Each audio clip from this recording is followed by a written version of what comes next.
Hi, my name's Dan Warner. Welcome to my channel. If you've already subscribed to my channel, welcome back to my channel. Today we're going to be talking about TV and film terminology you should know. This is an ongoing series. This is volume 4.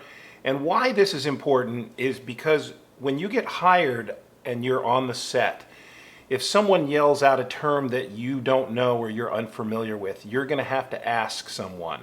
And if this happens a lot, on the same set of the same show that you're on, they're going to know that you're new.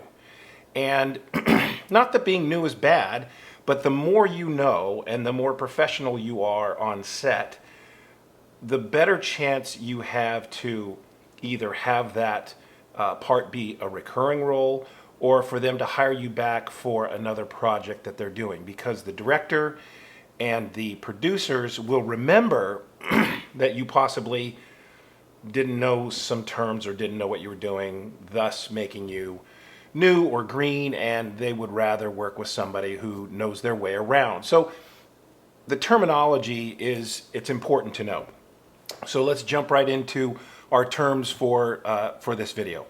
Our first term is called blocking. Now this is done before they actually shoot the scene, and blocking is done in almost every genre, whether it's a television, film, a TV series, or a commercial, but it's really prevalent when you do a multi-camera sitcom. They do what they call blocking, and that's where the director walks the actors through the different choreography of how the scene will go. So in other words, the director will say, okay, you come through this door and you land here in front of the couch, and then you will deliver this line.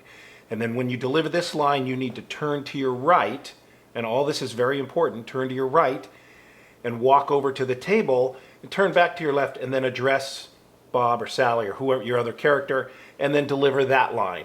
And when they say the this and such, then I need you to put your head down and turn, but turn to your left and walk out the other door or storm up the stairs or whatever that is. And so they're going to walk you through that, so that on the day of, and when they yell action, you'll know exactly where to go, what to do, when to land, when to deliver your lines. You'll also be cued before you come in through the door. They'll say your cue is when he says, "I've had enough." And then as soon as you hear that, and then sometimes there's a guy off to the side who will point and go bang. And that means if you can't hear, that you come through the door at that certain point. So blocking is very important. It's really part of the choreography. And what they do on the multi-camera sitcoms especially is they bring in the heads of all the departments, the art department, the lighting department, maybe the network, all the writers. And so they can watch the action in that scene. And so they can see exactly where the actors are going to go, what they're going to do. And so like the lighting department, for example, so they know where to light, who and where and when, and what lights need to go on and then need to go off as the person crosses. And so it's really vital to the grand scheme of each scene. So the blocking is very important, and it's very important that you pay attention to the blocking so that you know exactly where to go. What you don't want is them to have to do it over and over and over again because you can't get your blocking right or you can't get your choreography right. And so pay attention to the blocking. As soon as they do all the blocking, they dismiss the actors, and then the departments come in. The art department comes in, the lighting department comes in, and they fix the whole scene just before they shoot it. And so if you've got any questions, that is a great time to ask the director. Say, okay, so when I come through here, you want me to go to the middle of the couch or to this end of the couch? Which is better?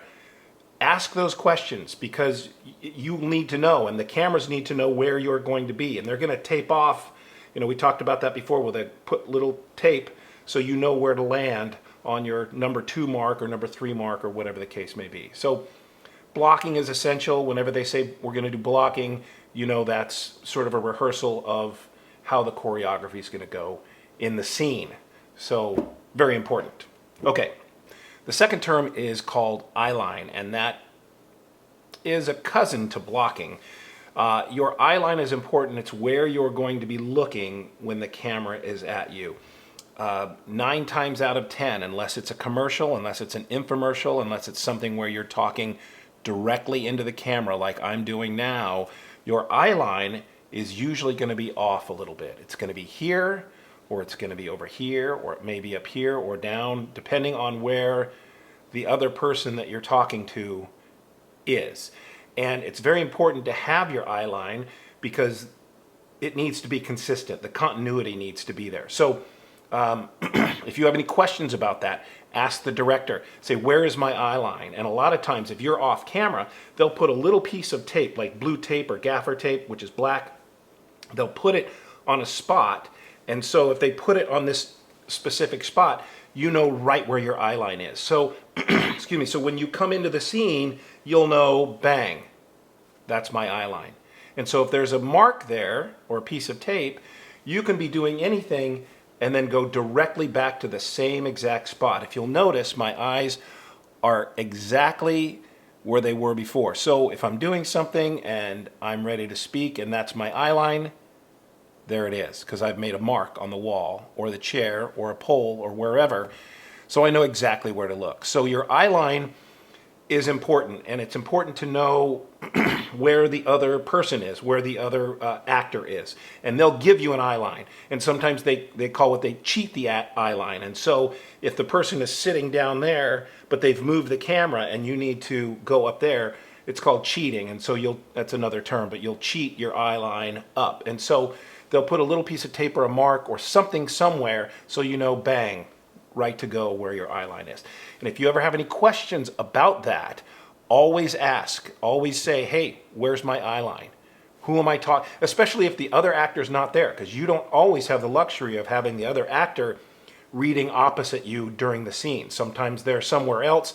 Sometimes the camera and the lights can't fit in there. So all they have is the camera and the lights, and so the other actor's reading, but he's off screen this way, but your eye line's still there, because that's where he was when the camera was on him, if that makes sense. So even if the actor's way over here reading, you're pretending he's there. And so when you have your dialogue, you can look right at the correct eye line. Eye line is very important. If you don't know what your eye line is or where it's supposed to be, and that goes with auditions too. If you're in an audition or even a Zoom audition, don't be afraid to ask. Say, hey, where's my eye line? Especially Zoom auditions, because you're not going to know where to look. So if you ask them, hey, where's my eye line? Of course, they're on a Zoom. Say, how's this for my eye line? They'll say, oh, a little more to your right. How's that for my eye line? Great. Or we'll need it over, way over to your right on camera left. So you'll be here. Camera right, or camera left is opposite of you, so that's on your right. Camera left, that's another term, we'll go over that. But, well, we might as well go over it now. So camera left or camera right means the direction that the camera is pointing. So my camera right is here to my left. Because as the camera's facing me, this is the right and this is the left, which is opposite of me. So it's always opposite of where you are. So if I want to go camera right, I always know here. If it's camera left, it's here. And so when you're asking about the eye line, they'll say a little more camera left. How's that? Perfect. So, hey, 2 for 1. So eye line, camera left, camera right just means the opposite of where you are. So always know if they say camera right, you're going to go to your left. If they say camera left, you're going to go to your right. It's a little confusing, but just know that it's opposite when they say camera right or camera left. Okay. The last one is first AD or first assistant director. This is a very important person on the set, and they're usually the main voice of the set. They are the right-hand man of the director, and there's a lot of times, I've been on a lot of sets where the first AD is that's the only person you hear. The director has the first, sometimes the first AD will call action and cut and reset and back to one and or whatever. The first AD is really sort of running the show. The director tells everyone what to do, especially the first AD, but the first AD is the voice. And so he's the one who will bark out at the second AD, which is the second assistant director, which we'll go into later.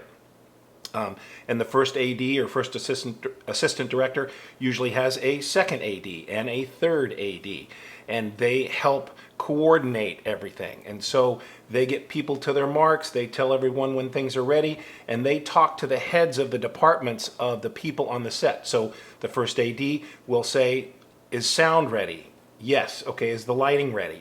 All that. So the first AD has a huge responsibility, and more often than not, people who are a first assistant director or first AD end up being a director later on in their career. It's a gradual sort of step in their career to go from first AD to director.